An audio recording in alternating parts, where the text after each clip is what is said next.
Madame Alberti à nous rejoindre. René, vous avez, j'ai l'impression, pris pas mal de notes depuis ce matin. Je vous laisse aller au pupitre. Merci. Bon, je vais être très très bref. On est tous avec l'hypoglycémie qui nous menace. Mais je voudrais retenir d'abord le travail qui vraiment est considérable quand on voit tout ce qui se fait, l'activité, la réalisation. Il y a énormément de positifs et évidemment quand on fait un commentaire, on veut pointer des points qui sont à progresser et on tourne sur une vision négative, ce qui n'est pas du tout mon objectif. Je dirais, moi ce qui m'a intéressé en survolant ce qui s'est dit, c'est 4 ou 5 points. Le premier, c'est qu'on a beaucoup parlé de cartographie de risque, avec plein de manières, de techniques, etc.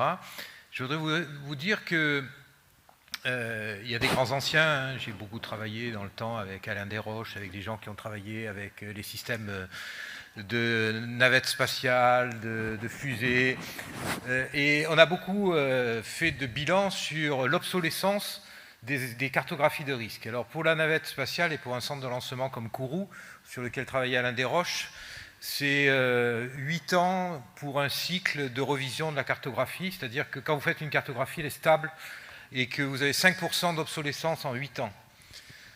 En médecine, quand on a fait le travail à l'HAS, c'est moi qui l'ai conduit il y a une dizaine d'années, nous avions 20% d'obsolescence annuelle. Évidemment, on ne peut pas faire la même cartographie de risque. Ce n'est pas juste une méthode qu'on prend sur étagère, c'est une intelligence à l'utiliser, parce que quand vous avez 20% d'obsolescence par an, du coup, il faut sans arrêt y revenir. Une cartographie, il ne faut pas la laisser vieillir, parce que si vous la prenez 3 ans plus tard, il y en a la moitié qui est déjà pas correspondante au vrai risque. Donc, il y a un problème de complexité chez nous, c'est l'instabilité du système. Donc ça, c'est une première chose. On a un système instable, on a un système qui évolue vite, et les outils lourds, la cartographie, ça prend du temps, c'est lourd, on a dit combien c'était difficile de mobiliser les gens, etc., doivent être gérés avec, finalement, moins de profondeur que probablement pour Ariane, et avec plus de réactualisation annuelle pour rester dans le tempo de ce qu'est réellement l'établissement et son devenir. Donc ça, c'est une première remarque. C'est comme ça, on est dans un monde qui, nous, est plus instable et plus évolutif. La deuxième, c'est qu'il faut, et c'est très tentant d'être dans cette posture, éviter quand même l'inflation réactive. On a des systèmes qui sont encore assez imparfaits, assez instables, donc on a beaucoup d'événements, et on est quand même assez tenté d'être dans la réaction pour écrire du document réactif à ces événements, proposant de nouvelles solutions. Bon, je trouve qu'il y a une belle possibilité, c'est de se dire que chaque fois qu'on rajoute quelque chose, on se force à en avoir enlevé une. Et si vous commencez avec cette règle, vous verrez que vous en rajouterez moins. Parce que c'est pas facile d'en enlever.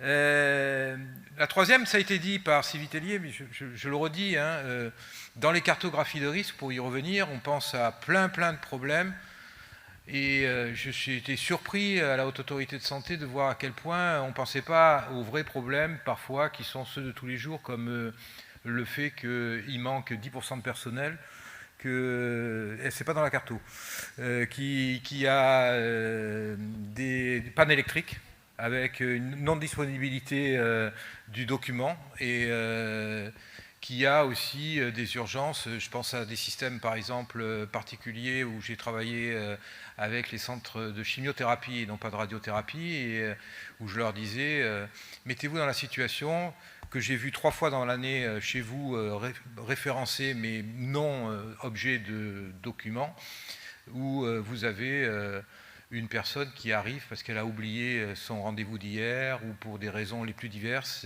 dans un système de jour où vous n'avez pas de lit disponible et où vous avez la personne, vous faites quoi? Vous la prenez pas, vous la prenez sur le couloir, et donc mettez ça dans votre cartographie parce que c'est la vraie vie. C'est celle de votre établissement, c'est celle de la médecine, et donc il faut être dans la vraie vie. Un dernier point. Oui, les 2 derniers, très vite. On a parlé de responsable qualité, et de son rôle hiérarchique. Oui, c'est super important d'être bien défini dans ce rôle hiérarchique. C'est super important que la direction de l'établissement accepte ce qui est écrit dans les choses les plus importantes qui sont les no-go. Parce que si on écrit des no-go et qu'ils ne sont pas suivis, c'est évidemment quelque chose qui est dramatique. Et puis la dernière, c'est qu'il faut éviter de faire du chiffre avec les outils de la qualité et qu'il vaut mieux souvent en faire moins sur un travail en profondeur, particulièrement sur le REX, parce que de toute façon, si vous allez en profondeur, vous trouverez toujours votre établissement.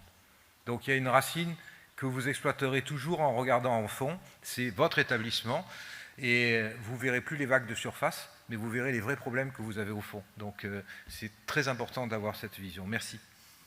Merci beaucoup René Amalberti. Vous devez nous laisser, hélas, pour le reste de la journée, et nous pouvons partir satisfaire cette hypoglycémie qui guette. On se retrouve à 13h45 pour la suite du programme. Merci beaucoup.